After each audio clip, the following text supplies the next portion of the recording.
ನಮಸ್ತೆ ಸರ್, ಇದು welcome to my ಇನ್ನೊಂದು property YouTube channel. My channel Andhra Pradesh Karnataka agriculture farm land, commercial land, real estate business channel. Present ನಾವು ತೋರಿಸ್ತಾ ಇರೋ property ಬಂದು ಇದು Pavagada taluk, Tumakuru district, Pavagada near by land ನಿಮಗೆ ತೋರಿಸ್ತಾ ಇದ್ದೀನಿ. ಇದು 10 ಎಕರೆ ಬರುತ್ತೆ. 10 ಎಕರೆನೂ ನಮಗೆ ಸೇಲಿಂಗ್ ಬಂದೈತೆ. ಈಗ ನೋಡಿ ಸರ್, ತೋರಿಸ್ತಾ ಇದ್ದೀನಿ ನೋಡಿ. ಎಂಟಿ ಖಾಲಿ ಲ್ಯಾಂಡ್, ಇದು ಎಂಟಿ ಖಾಲಿ ಲ್ಯಾಂಡು. ತಾರ್ ರೋಡ್ಗೆ ಅಟ್ಯಾಚ್ಡ್ ಬಿಟ್ಟಿದ್ದು. 6 ಕಿಲೋಮೀಟರ್ ಪಾವಗಡಗೆ ಡಿಸ್ಟೆಂಟ್ ಇರುತ್ತೆ. ಮತ್ತು ಬಳ್ಳಾರಿ ಟು ಬೆಂಗಳೂರು ಹೈವೇಗೆ ಒಂದು 1/2 ಕಿಲೋಮೀಟರ್ ಡಿಸ್ಟೆಂಟ್ ಇರುತ್ತೆ. ಬಳ್ಳಾರಿ ಹೈವೇಗೆ 1/2 ಕಿಲೋಮೀಟರ್ ಡಿಸ್ಟೆಂಟ್ ಅಷ್ಟೇ ಇರೋದು. ತಾರ್ ರೋಡ್ಡು, ಸಿವಿಲ್ ತಾರ್ ರೋಡ್ಡು, ಒಳ್ಳೆ ತಾರ್ ರೋಡ್ಡು. ಇದು 50 ಫೀಟ್ ತಾರ್ ರೋಡ್ಗೆ, ಸಿವಿಲ್ ತಾರ್ ರೋಡ್ಗೆ ಅಟ್ಯಾಚ್ಡ್ ಬಿಟ್ಟಿದ್ದು ನೋಡಿ ಸರ್. ಚೆನ್ನಾಗೈತೆ ಪ್ರಾಪರ್ಟಿ. ಪಾವಗಡಕ್ಕೆ ನಿಯರ್ ಆಗುತ್ತೆ. ಕರೆಂಟು ಅವೈಲೇಬಲ್ ಐತೆ. ಬೋರ್ ಹಾಕಿದ್ರೂ ನೀನು ಕರೆಂಟ್ ತೊಂದರೆ ಏನಿಲ್ಲ. ಇನ್ನೊಂದು, ಇದು ರೈಲ್ವೆ ಟ್ರ್ಯಾಕ್ಗೆ ಅಟ್ಯಾಚ್ ಇರುತ್ತೆ. ರೈಲ್ವೆ ರೋಡ್ಗೆ ಅಟ್ಯಾಚ್ ಇರುತ್ತೆ, ಬರುತ್ತೆ ಸರ್. ಇದು ಟೋಟಲ್ 24 ಎಕರೆ ಬರುತ್ತೆ. 24 ಎಕರೆ ಬರುತ್ತೆ ಟೋಟಲ್. ರೋಡ್ ಈ ಕಡೆನೂ ಬರುತ್ತೆ, ಈ ಸೈಡು ಬರುತ್ತೆ ನೋಡಿ. ಒಳ್ಳೆ ಪ್ರಾಪರ್ಟಿ, ಜಮೀನು ಮಾತ್ರ ಚೆನ್ನಾಗೈತೆ. ಇದು ತಾರ್ ರೋಡ್ ಅಟ್ಯಾಚ್ಡ್ ಬಿಟ್ಟು, ಮತ್ತು ಬಳ್ಳಾರಿ ಹೈವೇಗೇನು ನಿಯರ್ ಆಗುತ್ತೆ, ಪಾವಗಡಕ್ಕೂ ನಿಯರ್ ಆಗುತ್ತೆ, ತೊಂದರೆ ಏನಿಲ್ಲ. ವಾಸ್ತುಕ್ಕೂ ಹಂಗೆ ಐತೆ, ಚೆನ್ನಾಗೈತೆ. ಇವಾಗ ಖಾಲಿ ಲ್ಯಾಂಡು, ಜನ್ರಲ್ ಪ್ರಾಪರ್ಟಿ. ಮೂಲ ಜನ್ರಲ್ಲು, ಇವಾಗೂ ಜನ್ರಲ್ಲೇ ನೋಡಿ ಸರ್. ಒಳ್ಳೆ ಜಮೀನು, ಪಾವಗಡ ತಾಲೂಕು, ಚೆನ್ನಾಗೈತೆ. ಖಾಲಿ ಲ್ಯಾಂಡು ಸರ್.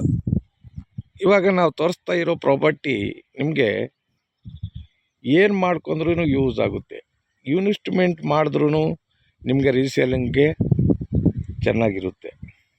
ಇವಾಗ ತಗೊಂಡು ಒಂದು 6 ತಿಂಗಳಿಗೆ ನಿಮಗೆ ರೀಸೇಲಿಂಗ್ ಮಾಡಬೇಕಾದ್ರೂ ರೇಟು ರೈಸ್ ಆಗುತ್ತೆ. ಪೆನ್ಷಿಂಗು ಒಂದು ಬೋರ್ ಹಾಕಿದ್ರೆ ಸಾಕು, ಆಯಿತಾ. ಒಳ್ಳೆ ಜಮೀನು, ಕಲ್ಟಿವೇಟ್, ನಿಮಗೆ ವ್ಯವಸಾಯ ಭೂಮಿ, ರೆಡ್ ಚಾಯಿಲು, ಫುಲ್ ರೆಡ್ ಚಾಯಿಲು ಸರ್. ಈ ಕಡೆ ನಿಮಗೆ ಬ್ಲ್ಯಾಕ್ ಚಾಯಿಲ್ ಸಿಗೋದು ಕಷ್ಟ.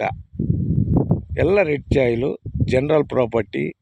ನಮ್ಮ ಚಾನಲ್ನಲ್ಲಿ 3 ಪಕ್ಕ ಇರುತ್ತೆ.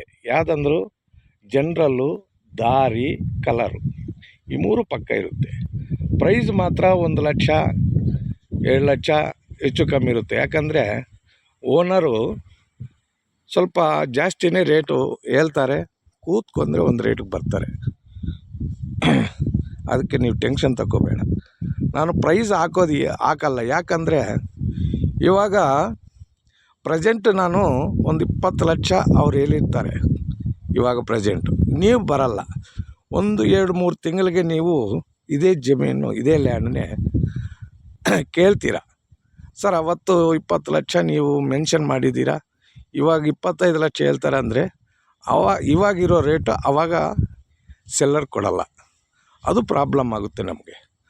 ಅದಕ್ಕೋಸ್ಕರ ಪ್ರೆಸೆಂಟ್ ಯಾವ ರೇಟ್ ಇದ್ರೂ ಅದೇ ರೇಟೇ ನಾನು ಹೇಳೋಕ್ಕೆ ಚೆನ್ನಾಗಿರುತ್ತೆ ಅಂತ ರೇಟ್ ಮೆನ್ಷನ್ ಮಾಡ್ತಾಯಿಲ್ಲ. ನಿಮಗೆಲ್ಲ ಅಪ್ಡೇಟು ನಾನು ಕೊಡ್ತೀನಿ. ಪೇಪರ್ ಬಗ್ಗೆನಾ, ಮತ್ತು ಕ್ಯಾಟಗಿರಿ ಬಗ್ಗೆನಾ, ಮತ್ತು ರೋಡು ಫಸ್ಟ್ನೇ ನಾನು ಹೇಳ್ತೀನಿ ಸರ್. ರೋಡ್ ಐತಾ ಇಲ್ವಾ, ನಕಾಸಿ ರೋಡಾ, ಇಲ್ಲಾಂದರೆ ಇದು ವಿಲೇಜ್ ರೋಡಾ, ಮತ್ತು ಎಷ್ಟು ಫೀಟ್ ರೋಡ್ ಐತೆ, ಎಷ್ಟು ಅಡಿ ನೀರು ಸಿಗುತ್ತೆ, ವಿಲೇಜ್ಗೆ ಎಷ್ಟು ನಿಮಗೆ ಡಿಸ್ಟೆಂಟ್ ಇರುತ್ತೆ, ಬೆಂಗಳೂರಿಗೆ ಎಷ್ಟು ಡಿಸ್ಟೆಂಟ್ ಇರುತ್ತೆ, ಮತ್ತು ಪಾವಗಡಕ್ಕೆ ಎಷ್ಟು ಡಿಸ್ಟೆಂಟ್ ಇರುತ್ತೆ, ಇದೆಲ್ಲ ನಿಮಗೆ ನಾವು ವಿಡಿಯೋದಲ್ಲೇ ವಾಯ್ಸು ಹೇಳ್ಕೊಡ್ತೀನಿ ಸರ್. ಇದು ಪಕ್ಕ 6 ಕಿಲೋಮೀಟ್ರ್ ಆಗುತ್ತೆ ಪಾವಗಡಕ್ಕೆ, ಮತ್ತು ಬೆಂಗಳೂರಿಗೆ 160-165 ಕಿಲೋಮೀಟ್ರ್ ಆಗುತ್ತೆ, ಆಯಿತಾ.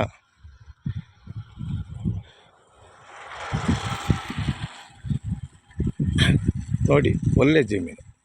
ಯಾವಾಗಲೂ ನಿಮಗೆ ಜನಗಳು, ಲೇಬರ್ಗಳು ಮತ್ತು ಏನು ಮಾಡೋಕ್ಕೂ ನಿಮಗೆ ಚೆನ್ನಾಗಿರುತ್ತೆ.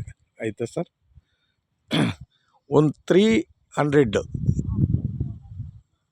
ಒಂದು 400ಗೆ ಫುಲ್ ವಾಟರ್ ಸಿಗುತ್ತೆ. ಓಕೆನಾ sir? Thank you very much.